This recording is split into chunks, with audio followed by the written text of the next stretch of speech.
And now let's talk about the parts of the electric guitar. We're going to start with the basics. These, of course, are the strings.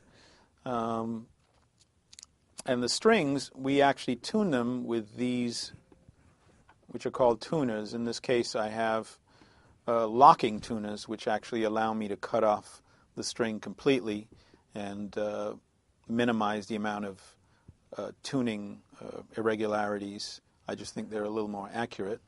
So in this case, we have locking tuners. Moving down the strings, we actually come to the area, this is called the nut. In this case, I have a graphite nut. As we move down the neck, these metal things, they're called frets. And they allow you to shorten the length, ostensibly shorten the length of the string, and placing your finger down in certain positions, the shortening of the strings changes the pitch. And that way you can actually combine and create melodies and chords and create different pitches and play them together or separately. A lot of times frets have markers on them, and typically, you'll find them on the 3rd, 5th, the 7th, the 9th, and the 12th fret.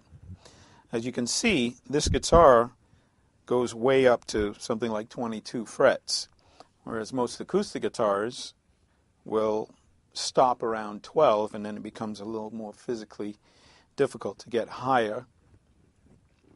Moving along, we're going to get down to this area here called the bridge, and these are called saddles.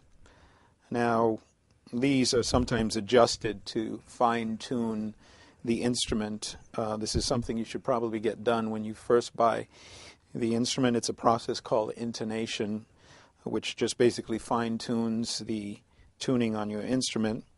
In this case, on this guitar, we have something called a whammy bar, or more traditionally known as a tremolo, and that allows you to add a little bit of tremolo to your chord or whatever melody you might be playing. Tremolo bar. Here we have the input, which is where you plug your guitar cable or cord. Moving along here, we have these little things, which we call pickups. Now here we have what's called a pickup selector switch. In this case, there are 5 different positions, and each of these 5 different positions allows you to select a different configuration of these, what we call pickups. The result is that it's a different sound. It goes from sort of darker or a little fatter when we're in this position to brighter, sort of a little twangier in that position. This first, position 1 selects this pickup. Position 2 selects both of these pickups. Position 3 just selects the middle one. Position 4 selects these 2, and then the last pickup selector position will select this pickup. So essentially, this pickup selector allows you to range in tones from dark and fat to bright and twangy. Now we're going to talk a little bit about pickups. In this case, the pickups that are on this guitar, which is a Stratocaster style guitar, are called single coil. Without getting into too many details, there are 2 options that you usually have are either single coil, as we have here, or if they look a little squarer, sometimes you might have what's called a humbucker. Now the difference sonically is that humbuckers might sound a little louder, a little fatter. Single coil, as we have here, are sort of very thin with less output, a little twangier, a little brighter. It's just a question of personal preference.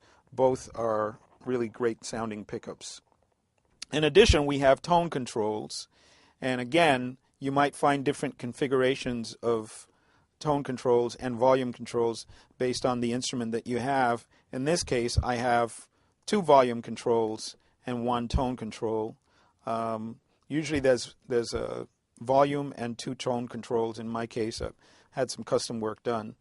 Usually just a volume and tone would be the standard setting. Now, if we take a look right here, we'll see a little hole at the top of the neck. This is called the truss rod adjustment area. Now, I would advise you when you first get your guitar to make sure that it's set up correctly. Usually, the place at which you purchase your guitar will have a technician and they'll set the action on your guitar. Now, by the action, I mean the height of the strings. What the truss rod adjustment does is it controls the bow and in effect, the height of the strings above the fretboard. That makes it physically easier to play. A guitar with low action will have low strings. A guitar with higher action, well, you'd have to press a little bit harder. So the truss rod adjustment is used in combination with the saddle fine-tuning when you first get your guitar and your technician sets it up. So I would recommend, if you can, a professional setup. Now, usually on many of the Strat-style guitars, we call this style of guitar, it's a Fender Stratocaster, affectionately called a Strat, you'll find what's called a pick guard. Now, the pick guard covers the wood and again protects it, because sometimes when you're playing, often you hit. So you'll find some pick guards that are pretty worn. In the cases where there's no pick guard, you'll find the wood quite worn from playing.